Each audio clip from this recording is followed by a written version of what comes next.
بسم اللہ الرحمن الرحیم۔ قبل اسلام زمانہ جاہلیت میں عرب بتوں کو اپنا خدا سمجھتے تھے اور ان کو پوجتے تھے۔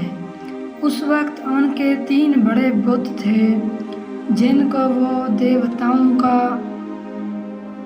سردار مانتے تھے، جن کے نام لات، منات اور عزا تھے۔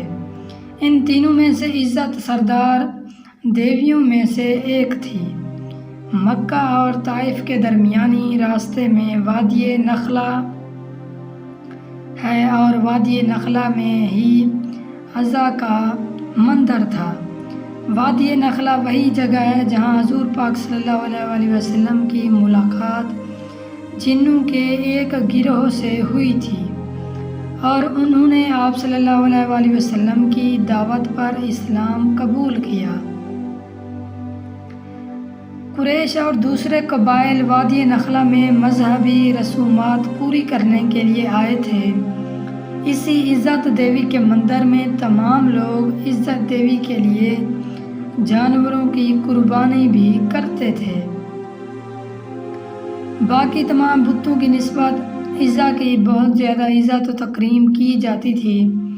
روایات سے پتہ چلتا ہے کہ عزت دیوی ایک شیطان عورت تھی اور اس کی رہائش وادی نخلا میں پائے جانے والے ایک 3 جھاؤ کے درخت پر تھی۔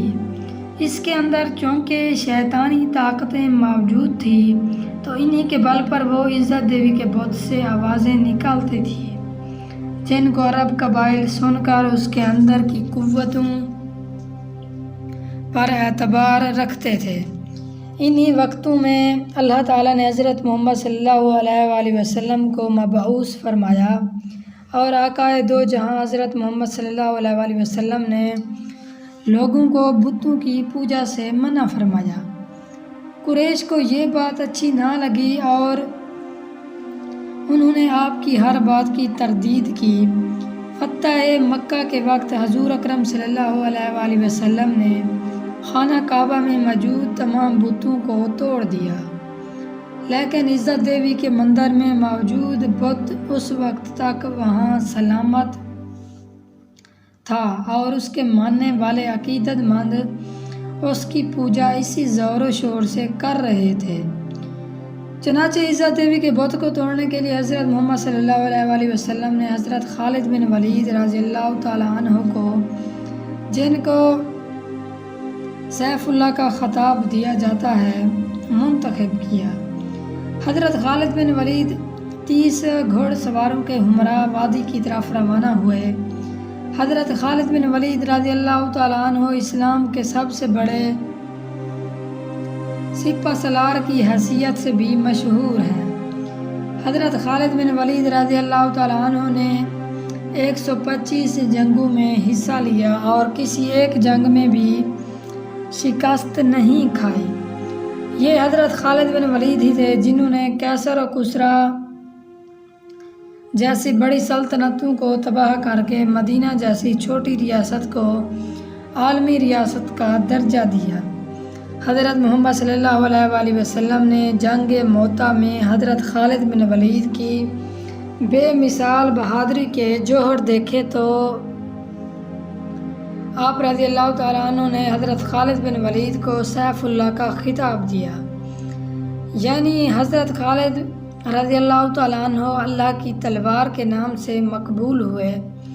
اس بار حضرت خالد بن ولید جس قوت سے برسر پیکار ہونے جا رہے تھے، اس شیطانی قوت کی حقیقت صرف اللہ عز و جل یا اس کے حضرت محمد صلی اللہ علیہ وسلم ہی جانتے تھے۔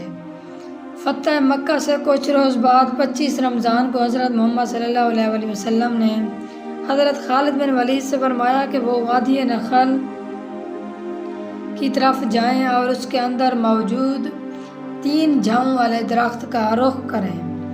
جب وہ 3 جھاؤں والے درخت پا لیں تو ان میں سے پہلے 3 جھاؤں والے درخت کو کاٹ دیں۔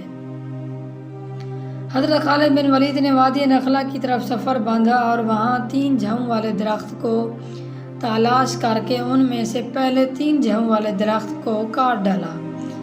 جب حضرت خالد بن ولید اس عمل کے انجام دینے کے بعد واپس حضرت محمد صلی اللہ علیہ وآلہ وسلم کی خدمت میں تشریف لائے تو آپ صلی اللہ علیہ وآلہ وسلم نے پوچھا، جب تو نے اس درخت کو کاٹا تو کیا تمہیں کچھ دکھائی دیا تھا یا کوئی ایسی بات ہوئی تھی جو تمہیں غیر معمولی محسوس ہوئی؟ اس کے جواب میں حضرت خالد بن ولید رضی اللہ تعالیٰ عنہ نے عرض کیا کہ نہیں سرکار، مجھے وہاں کچھ بھی عجیب یا غیر معمولی محسوس نہیں ہوا۔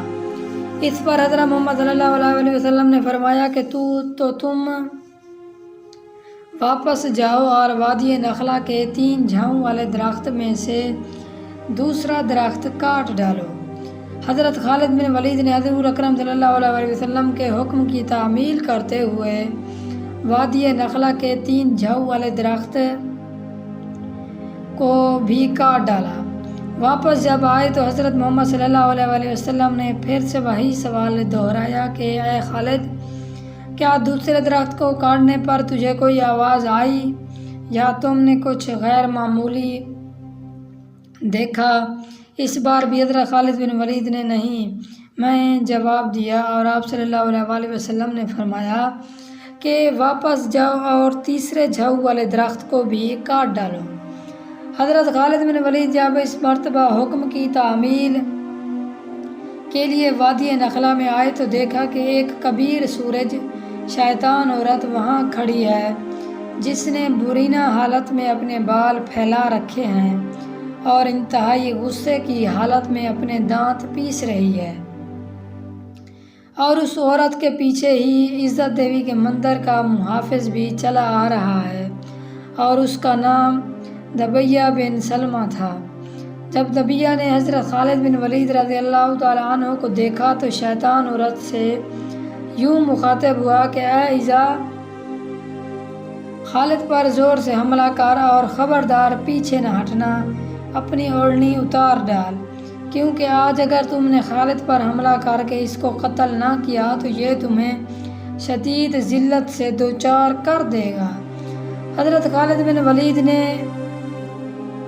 جب یہ سنا تو ایزا سے اس طرح سے مخاطب ہوئے کہ ایزا، میں تجھے پاک اور مقدس نہیں مانتا اور میں دیکھ رہا ہوں کہ اللہ نے تجھے ذلیل و رسوا کر دیا ہے۔ یہ کہہ کر حضرت خالد بن ولید نے ایزا پر حملہ کر دیا اور اپنی تلوار سے اس کے سر پر وار کیا۔ حضرت خالد بن ولید نے وار کے بعد جب دیکھا تو وہ شیطان عورت جل کر راکھ بن چکی تھی۔ حضرت خالد بن ولید نے اس کی رہائش والے 3 جھاؤں کے درخت کو بھی کاٹ ڈالا اور دیوی کے مندر کے محافظ دبیہ بن سلمہ کو بھی قتل کر دیا اور اس برائی کو ہمیشہ ہمیشہ کے لیے جڑ سے اکھاڑ پھینکا۔